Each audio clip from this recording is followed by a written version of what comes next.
La Llorona en Ejido Las Culebras. Hace 27 años, en el pequeño ejido de Las Culebras, Guasave, Sinaloa, vivían poco más de 500 personas. Era un lugar apartado y humilde, donde la mayoría de los habitantes se dedicaban a la pesca y a la agricultura. Las calles, de terracería y mal iluminadas, estaban rodeadas por árboles altos que proyectaban sombras inquietantes, especialmente por las noches, cuando el silencio y la oscuridad se apoderaban del lugar. Mi tía, Araceli Sandoval, conocida como Chali, era una mujer trabajadora y dedicada.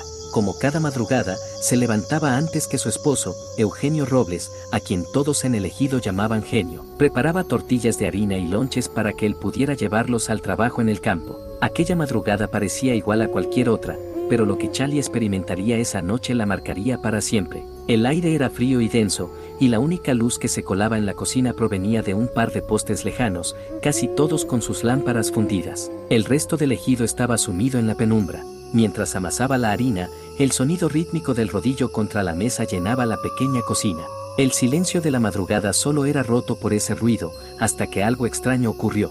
De pronto, un llanto profundo, desgarrador, provenía de alguna parte cercana, como el lamento de una mujer desesperada. Chali detuvo sus manos, sus dedos aún cubiertos de harina. Sintió un escalofrío recorrerle la espalda. ¿Quién podría estar llorando a estas horas?, pensó. Al principio, creyó que era alguna vecina, tal vez alguien en apuros. El llanto continuaba, cada vez más fuerte, y con un eco que se desvanecía en la oscuridad. Intrigada y preocupada, Chali salió a la calle. El aire frío la golpeó de inmediato, y en la penumbra apenas podía distinguir las sombras de las casas y árboles a su alrededor. Miró hacia todos lados, pero no vio a nadie. La calle estaba vacía, como siempre lo estaba a esas horas. El llanto se escuchaba otra vez, pero esta vez venía de la parte trasera de su terreno, hacia el canal que pasaba por ahí. El miedo comenzó a invadirla, pero la curiosidad pudo más. Chali caminó lentamente hacia los árboles que bordeaban su terreno. La luna apenas iluminaba su camino, y el crujido de las hojas secas bajo sus pies hacía que el corazón le latiera con fuerza. A medida que avanzaba, el llanto se hacía más claro, más cercano, más aterrador. Cuando finalmente llegó al canal, lo vio. Una figura, vestida completamente de blanco, se movía lentamente a lo largo de la orilla. Era una mujer, delgada, con el cabello largo y oscuro que le caía sobre el rostro. El llanto se tornaba más y más intenso, como si la mujer estuviera buscando algo, o a alguien. Chali sintió que las piernas le flaqueaban.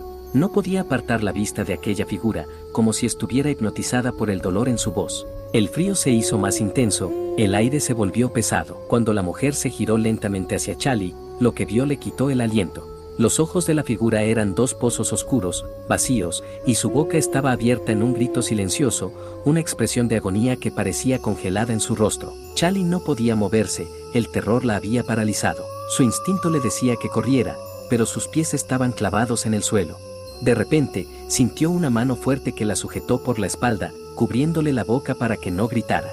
El corazón de Chali casi se detuvo en ese momento. Pensó que la figura la había atrapado, que ese sería su final. Pero al volverse, se dio cuenta de que era su esposo, Genio, que la había seguido en silencio.